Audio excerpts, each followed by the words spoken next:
Your menu is too traditional for where we want to take this restaurant. That's what Vanessa told me after calling me into her office one Tuesday afternoon.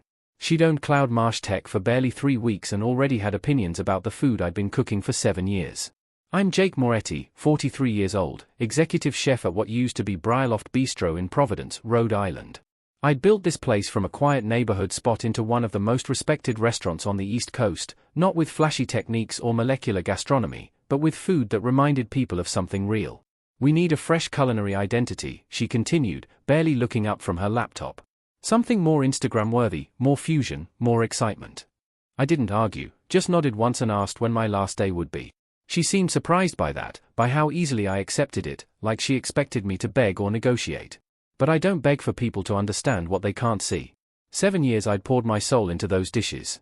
7 years of adjusting recipes my grandmother taught me in Naples when I was barely tall enough to see over the counter. 7 years of building a menu that made people close their eyes when they took the first bite. Vanessa smiled, relieved. 2 weeks should be sufficient for transition. You'll need to provide detailed recipes for all signature dishes, of course. I nodded again, though we both knew I'd never written down a single recipe. Not the real ones. Not the way I actually made them. That evening, during service, I watched my kitchen staff move like a well-rehearsed orchestra. Jason working the grill with the timing of a metronome. Ellie plating with the precision of a surgeon. They didn't know yet. None of them knew that the heart was about to be cut out of this place. After closing, I sat alone at the bar with a glass of bourbon. The dining room was dark except for the small light above me. I ran my fingers over the worn bar top where I'd served thousands of customers who'd become friends. The next morning, Thomas, my sous chef for 5 years, caught me storing my personal knives in their roll. "Chef, what's going on?" he asked. I told him about the meeting. His face changed, anger flashing behind his eyes. "This is the restaurant's doing better than ever. It's her place now," I said, continuing to pack. "But those are your recipes, your dishes. People come here for your food." I just shrugged. "Not anymore." As I walked to my car that evening, I glanced back at the restaurant's glowing sign. Something twisted in my stomach, not sadness exactly, something sharper. Something that told me this wasn't over. Not by a long shot. My grandfather opened the first Moretti's in Naples when he was 22. I grew up watching him make magic with nothing more than flour, eggs, and whatever vegetables looked good at the market. Food wasn't fancy in our family. It was honest. It was memory. It was the thing that made people pause their lives for a moment and remember what mattered. I didn't come to Providence planning to be a chef. I was studying architecture at Rhode Island School of Design, working nights washing dishes to pay tuition. Then, one evening, the line cook called in sick. The owner was desperate. I stepped in. Something clicked. That night, the rhythm of the kitchen felt more right than any drafting table ever had. 6 months later, I dropped out. My father didn't speak to me for a year. I worked my way up through 4 different kitchens before landing at Briarloft when it was just a struggling bistro with outdated decor and a menu no one remembered. The owner, Harold, was ready to close the doors when he decided to give me full control of the kitchen. "Make food that matters to you," he said. "I'm all out of ideas." So I did. I built a menu around the dishes my grandmother made. The braised lamb that simmered for 6 hours with rosemary and juniper. The seafood stew with saffron that my grandfather learned from his mother. Olive oil cake soaked in orange liqueur that we served at every family wedding. People noticed first, locals, then food critics, then tourists who'd read about us online. We weren't trendy, we were something that lasted longer, necessary. Harold sold the place when his wife got sick and needed the money for treatments. I understood. The new owners were a restaurant group who mostly left me alone. "Don't fix what isn't broken," their CEO told me. For 3 years, it worked. Then they sold to Vanessa. She started showing up during prep, asking questions that made it clear she didn't understand restaurants or food. She'd bring friends in during service, sending back dishes because they weren't pretty enough for their social media. 2 weeks before she fired me, I overheard her on the phone, "We'll keep the name for now, but everything else changes. New concept. New chef. New energy." I should have prepared then. Should have seen it coming. But some part of me couldn't believe anyone would dismantle something that worked so well, something people loved. The night before my last day, I made all our signature dishes one final time, tasting each one, committing the exact flavors to memory, not that I needed to. These dishes were in my blood. My last night at Briarloft was quiet. I didn't make a speech, didn't want to party. Just cooked. Service, like any other night, though my hands felt heavier with each dish I sent out. After closing, I left my keys on Vanessa's desk along with a list of recipes, the official ones we kept for health inspections and line cooks. Not my recipes. Not really.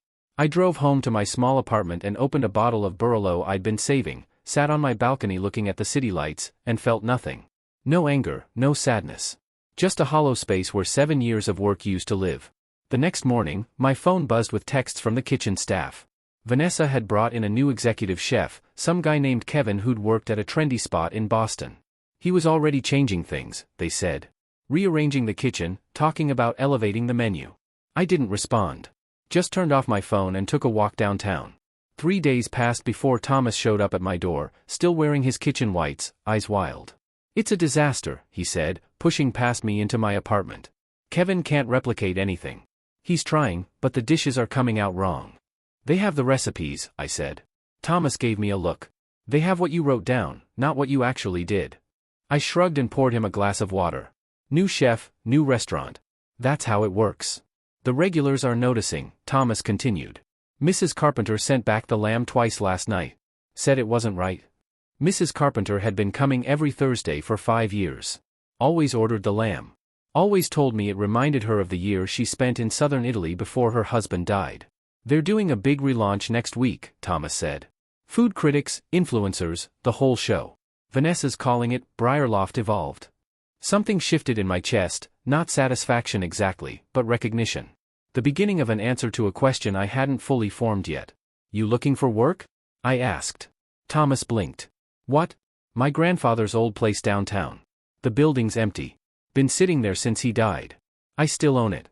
"You thinking about opening your own spot?" I hadn't been. Not consciously. But saying it out loud made something clear. I'd given 7 years to someone else's dream. Maybe it was time to build my own. "Maybe," I said. "You interested?" Thomas didn't hesitate. "Hell yes. And I bet Ellie and Jason would come too." That night, I couldn't sleep.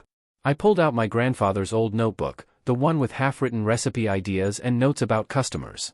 His handwriting was shaky in later years, but his thinking was always clear. On the inside cover, he'd written, "The food remembers even when people forget." Finger over those words and felt something stir.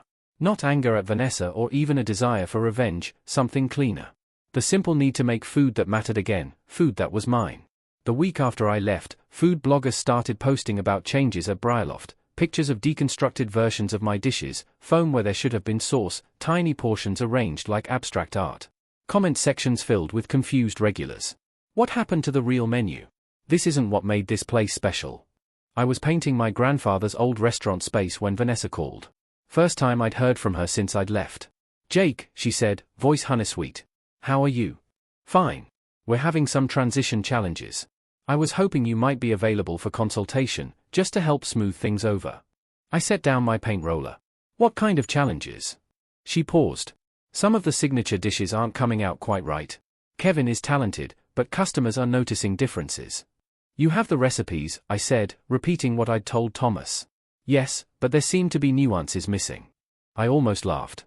Nuances, like how I adjusted the lamb seasoning based on the time of year, how the seafood stew needed more acid when using Gulf shrimp instead of local catch, how the olive oil cake required a different bake time on humid days. "I could compensate you well," she continued, "and credit you as a consulting chef." "I'm busy," I said. "Look, Jake," her voice hardened, "the relaunch is in 3 days. We have critics and investors coming. I need those dishes to be right." "Then you shouldn't have fired the person who created them." She was silent for a moment. "I'll double your last salary just for 2 weeks of consultation." "No, triple it." "It's not about money, Vanessa." "Then what is it about?" "Some wounded pride. I made a business decision, and now I'm making one. Good luck with your relaunch." I hung up and went back to painting. An hour later, Thomas called to tell me Vanessa was in the kitchen, watching the cooks prepare my dishes, making notes, and asking detailed questions about every step. 2 days before the relaunch, I was at the farmer's market when Harold, the original owner, found me examining tomatoes. "Heard what happened," he said, stepping beside me. "Also heard you're opening your own place." News traveled fast in the restaurant world. "Thinking about it. Vanessa called me yesterday. Asked if I had any notes or records about your cooking from when you started." Sounded desperate. I raised an eyebrow. "What did you tell her?" "That your food was always magic to me. I never knew how you did it." He picked up a tomato, weighed it in his hand. "She's in trouble, you know. Those investors are expecting the same restaurant they've been reading about for years. The one you built. That afternoon, Ellie, my former pastry chef, texted. They're trying to reverse engineer your olive oil cake on the 5th attempt. Still not right? I smiled despite myself. That cake had taken me 2 years to perfect.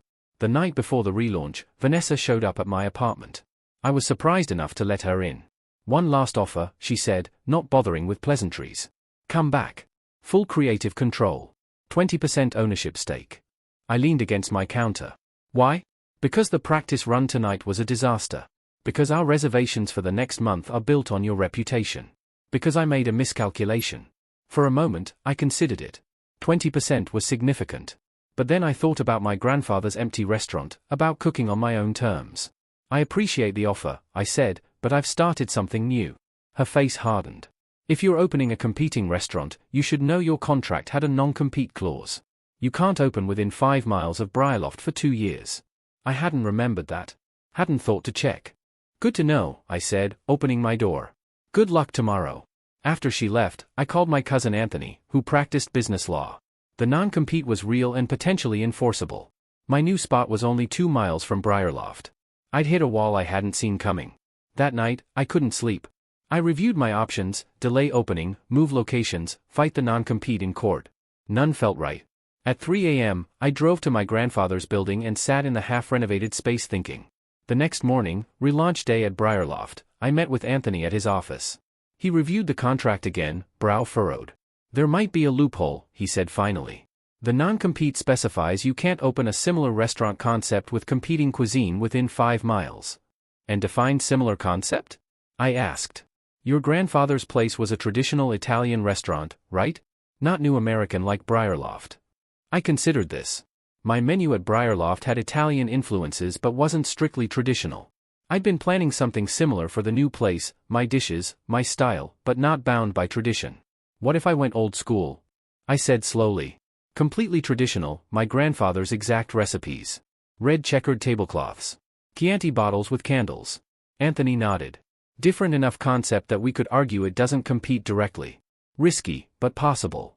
I thanked him and left, mind racing. I'd been so focused on recreating what I'd built at Briarloft that I hadn't considered going back to my roots, to the food that had started everything. On my way home, I got a text from Jason, who was still working at Briarloft. Critics are here. Food's not right. Kevin's panicking. I didn't respond. Wasn't my problem anymore. That evening, Thomas, Ellie, and Jason came over after their shift, faces grim. It was a bloodbath, Thomas said, accepting the beer I offered. None of the signature dishes worked. The lamb was tough, the stew was bland, and the cake was dense as a brick. Vanessa kept making excuses, Ellie added. Blaming ingredient suppliers, kitchen equipment, everything but the obvious. Which is? I asked.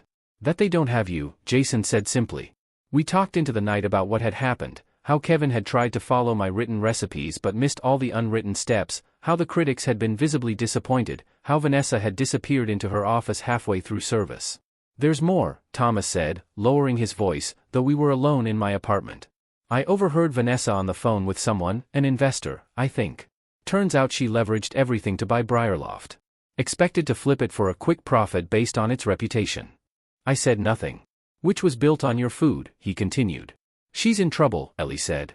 Without good reviews from this relaunch, she might lose backing.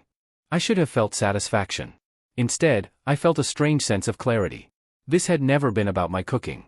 It had been about money, about using what I'd built to turn a profit. I'm opening my grandfather's place, I said. Going back to traditional Italian. His recipes, his way. What about the non-compete?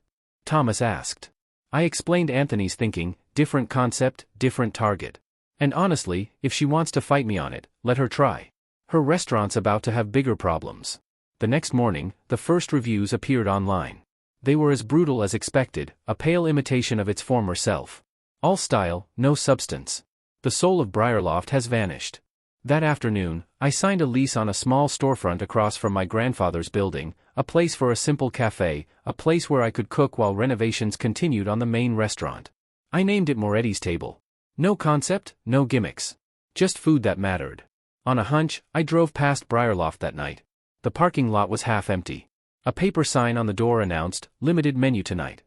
The unraveling had begun. 3 weeks later, Moretti's table was ready to open.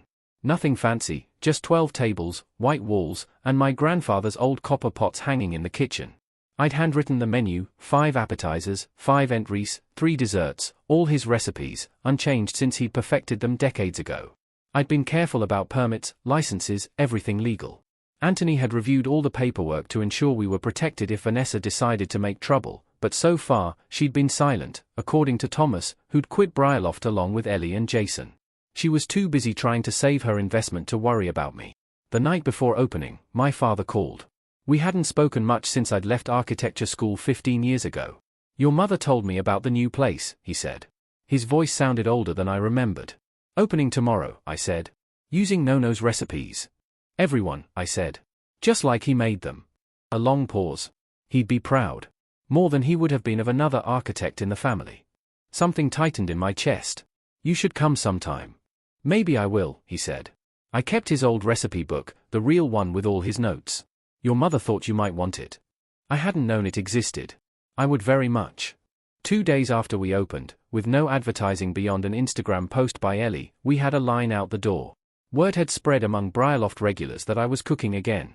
We served 40 covers that night with just the 4 of us working, me and Thomas in the kitchen, Ellie and Jason handling the front. Every dish went out exactly as my grandfather would have made it, simple, perfect, honest. A week later, Mrs. Carpenter, the Thursday lamb regular from Briarloft, found us. She hugged me with tears in her eyes. "I've been looking everywhere for you," she said. "Nothing's been right since you left." That night, I added my grandfather's lamb to the menu just for her. 2 weeks in, we were booked solid every night. I'd hired 2 more kitchen staff and another server. My father had sent the recipe book, a tattered leather journal filled with my grandfather's secrets. Things I'd never known about his cooking, about where he'd learned, about what each dish meant to him. It felt like he was there in the kitchen with me. On our 1-month anniversary, I arrived early to find a manila envelope taped to the door. Inside was a formal letter from Vanessa's lawyer, alleging violation of the non-compete agreement and threatening legal action. I handed it to Anthony over coffee that afternoon. "Right on schedule," he said, scanning the document. I was wondering when this would come. "Can they shut us down?" He set down the letter. "They can try, but I've been building our case since we talked. I have documented evidence that Moretti's Table is a traditional Italian restaurant, based on your family recipes. Completely different from the new American cuisine at Briarloft, different target audience, different price point, different concept. So we're good. Better than good," he added. Their argument is extremely weak, especially now that Briarloft itself has changed its menu completely. This was news to me. "They did?" "Yeah," Anthony nodded. "Went full molecular gastronomy last week, foams, gels, the works, trying to chase the latest trend. They've essentially admitted through their actions that they're not the same restaurant you worked at." I smiled. Perfect timing. That evening, as I was prepping for service, a food critic from the Providence Journal walked in. The same one who'd written a scathing review of Briarloft's relaunch. He didn't know I recognized him. I just cooked, sent out food that would have made my grandfather proud. The next morning, his review appeared. The heart of Briarloft didn't vanish. It just moved across town and found its true home. By noon, our reservation list was full for the next 3 months. 6 months after opening Moretti's Table, I received a call from Harold, the original owner of Briarloft. "Have you seen it?" he asked without preamble. "Seen what Briarloft's for sale?" Harold asked. "Vanessa's cutting her losses." I hadn't known, hadn't really thought about Briarloft in months. I'd been too busy running my own place, expanding the menu, training staff. "Asking price is half what she paid," Harold continued. "She's desperate for a quick sale." "Not my problem," I said, though something stirred in me, not quite satisfaction but a sense of things coming full circle. That afternoon, Anthony called. "Vanessa's dropping the lawsuit," he said. "Seems she has bigger problems, like selling a failing restaurant." "Exactly," I replied. "Want to know the best part? Her investors are suing her for misrepresentation, claiming she sold them on the reputation of a restaurant that no longer exists." I thought about that as I prepped for dinner service, about the shortcuts Vanessa had tried to take, about how she'd seen only the surface of what made Briarloft special, never understanding the foundation it was built on. 3 days later, a black town car pulled up outside Moretti's during lunch service. Vanessa stepped out, straightened her jacket, and walked inside. The dining room fell silent as regulars recognized her. I watched from the kitchen pass as she scanned the packed restaurant, taking in the simple decor, the happy diners, the staff moving with practiced precision. Then she saw me. Our eyes met across the room. I expected anger, resentment. Instead, I saw something like resignation, maybe even respect. She gave a small nod, turned, and walked out. I never saw her again. The following week, Briarloft closed its doors permanently. The building remained empty for months, a quiet monument to ambition without understanding. I didn't celebrate. Didn't need to. The food had spoken for itself. 1 year after opening Moretti's Table, we expanded into my grandfather's original building next door. The renovation was complete. His old copper pot still hanging in the new, larger kitchen. We kept the cafe as a lunch spot and opened the main restaurant for dinner service. On opening night, I stood in the kitchen doorway, watching the dining room fill, families, couples, regulars who'd followed me from Briarloft, new faces drawn by word of mouth. Thomas nudged my shoulder. "You going to stand there all night, or are we cooking?" I smiled and returned to the line. Halfway through service, Ellie appeared in the kitchen. "There's someone here to see you," she said. In the dining room, at a corner table, sat my father. He stood when he saw me, extending his hand formally. I ignored it and hugged him instead. "The place looks good," he said, glancing around. "Just like Nono had it," I admitted. "With a few updates. But the heart's the same." We talked through his meal, the first real conversation we'd had in years, about my grandfather, about food, about what it meant to build something that lasted. As he was leaving, he pressed something into my hand. "A key to the vineyard in Campa," he explained. "Nono left it to me, but it should be yours. Maybe someday you'll make wine as good as your food."